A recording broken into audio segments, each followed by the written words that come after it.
Hi, Eleanor. I noticed something, but you must receive welfare, right, Eleanor? Huh?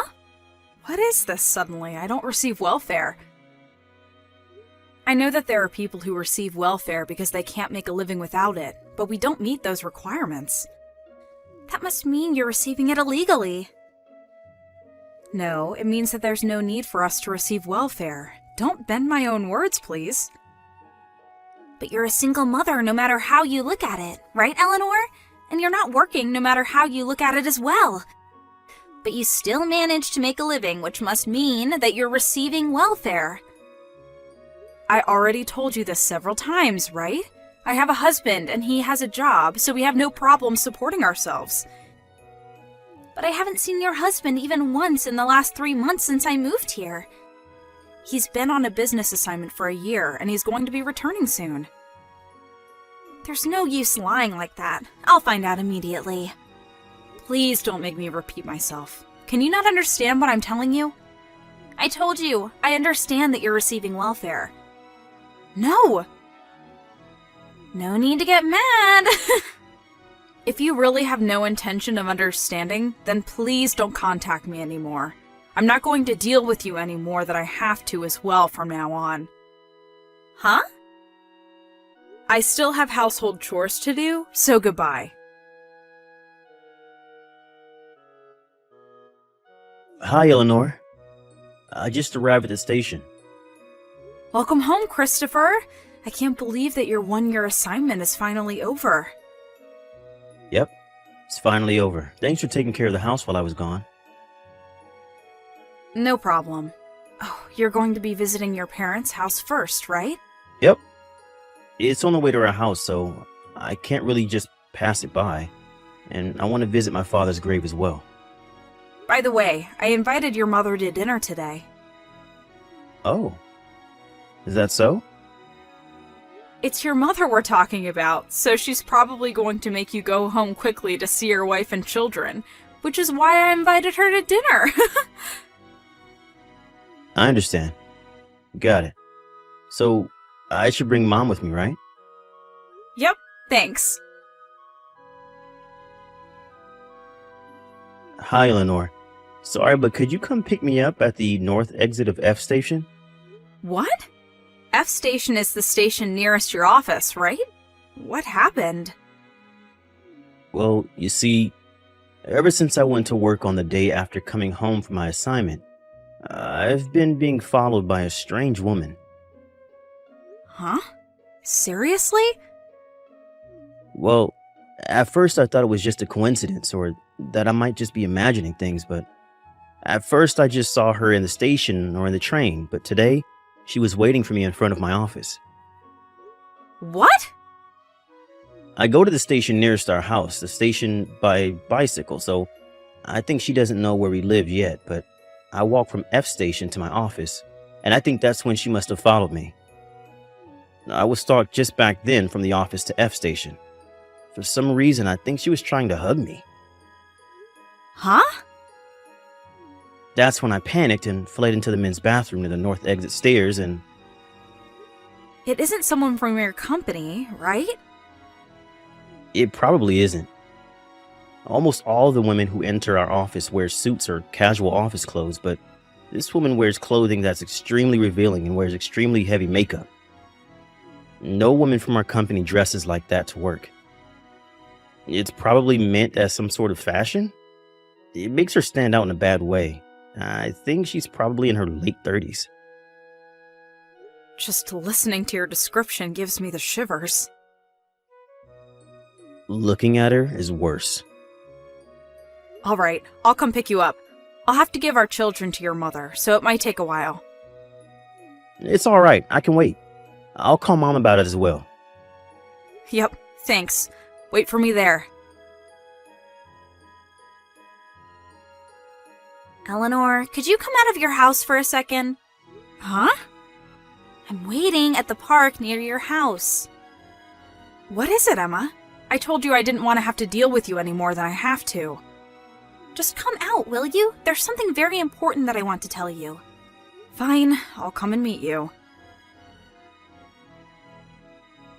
Don't run away. I chased you to your house, but you drove away by car. My cheeks started swelling because you punched me, so my husband is driving me to the clinic. What? The clinic? Your husband? Goodbye. What are you saying? You're a single mother, right? Hi, Eleanor. You should have returned home from the clinic by now, right? Then it's time for you to explain. That's what I wanted to tell you. Just what do you think you're doing? As soon as you saw me, you punched me in the face. I don't remember doing anything to deserve that. Stay away from my boyfriend. Get away from him now, you slut! Your boyfriend? I'm not seeing any men except my husband. Stop lying. Your life is so full of lies. You lie that you have a husband even though you're a single mother, and you won't admit that you're receiving welfare. Not only that, but now you're trying to steal my boyfriend. What do you mean you're not seeing any men except your husband? I'm trying to ask you who this boyfriend of yours you're talking about is. He's my boyfriend. I'm asking for his name. His name is Mr. Neal. What? It was 1 week ago. He picked up the handkerchief that I dropped on the stairs at the station. The moment he handed me the handkerchief, we fell in love. And in the one until yesterday, the two of us have been meeting on his way to and from work and went on multiple dates in the train. The two of us got to know each other during this time, and I thought that today I would wait in front of his office and spend the night with him at a hotel. I even got all dressed up, but then he became shy and fled, so I chased him to the station. I was waiting for him in front of the men's bathroom when you came in your car and drove him away. Where did you hear the name Neal? I followed him home on the day we met, and I read it on the nameplate in front of his house. You see, whenever I try to ask him for his contact information, he gets shy and tries to escape. Without thinking, I parted the crowd and followed him. Is it the case that the day this man picked up your handkerchief for you, was it last week Monday? Oh, so he told you about me? If that's the case, then keep your hands off him. But your boyfriend is my husband. Huh? That day when you followed my husband and arrived at a house that wasn't our house, but his mother's house that he just happened to stop by. That's where you saw the name Neal, right? On the nameplate in front of her house? Did you forget that my last name is also Neal? Huh? But that's just a coincidence. According to my mother-in-law, who's been living here for a long time, there are only 2 houses with the name Neal written on them around here. Her own house and ours, where me and my husband and our children live. What? No way! But you're a single mother that receives welfare. I already told you again and again that none of what you're saying is true. The day you said my husband picked up your handkerchief for you was the day my husband got home from his assignment abroad. What? It can't be true.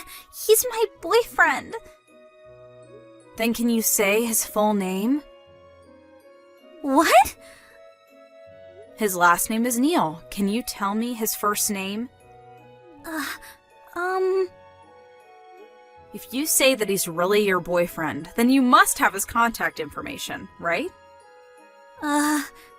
It's a day off for my husband today, and he's sitting right next to me. Why don't you try contacting him? What? He's next to you. Yep. It looks like you didn't notice, but the person who drove me to the hospital after I came home with my cheeks swelling was my husband. What? That means that he now knows that his wife was punched by the woman who's been stalking him for the past week. No way! He says he's not going to forgive you for this. Why? The passion the two of us nurtured for each other this past week. I have the perfect words for you right now. Do you want to hear them? What is it? You're delusional, Emma. What? I'm filing a police report. Huh? Hold on! Don't bother us ever again. Hey, Christopher. I know you're probably on your lunch break, but I'll give you a brief explanation of the situation. Oh, what's up? Emma's husband came to apologize earlier. What? Her husband? Just to be safe, I talked to him through the intercom, but we got divorced today. I took custody of the children, and we're going to be moving to where I'm currently based, at a prefecture. Sorry for all the trouble we caused you, he said. That woman had a husband? Yep, I was surprised as well. He said he was on assignment abroad until recently, just like you. Is that so? Does that mean that she didn't believe what you said and called you a single mother who was receiving welfare, even though she was in the exact same situation as you? According to the other mothers, she would always complain that it's so unfair she's a single mother and yet unemployed. It seems that would help out at a store an acquaintance of hers owned a few times a week. So she was jealous that she was working and yet you weren't. It seems so. She didn't know that you were actually an artist that made $40,000 a year, though. I know if some of my friends find out, they'll ask me to make things for them at a cheaper price or even for free, so I'll make sure not to tell anyone. Well, anyways, we're not going to take down the police report, right? Yep. I don't think she's going to be sent to prison, but luckily we're going to be moving with your mother to your new place of assignment. Let's prepare so that we can move as soon as possible. Got it. Oh, looks like my lunch break is going to be over. See you. Yep, take care. A few days later, two people who called themselves Emma's grandparents came to apologize. Apparently, Emma's parents had disappeared for some reason, so her grandparents were going to take responsibility for Emma. But I was a bit worried of handing over that monster to this old couple, but it seems that the two have some sort of connection, and they were going to send Emma to some workplace to pay off the loan she had to take to pay off the alimony she had to pay me. At least, that was the plan. It seems that her delusional disorder wasn't just going to go away that easily, and once again, she started stalking a man at her workplace that she took a fancy of. She was fired from work, and was once again forced to pay an alimony. Apparently, she went into huge debt after that, and no one's seen her since.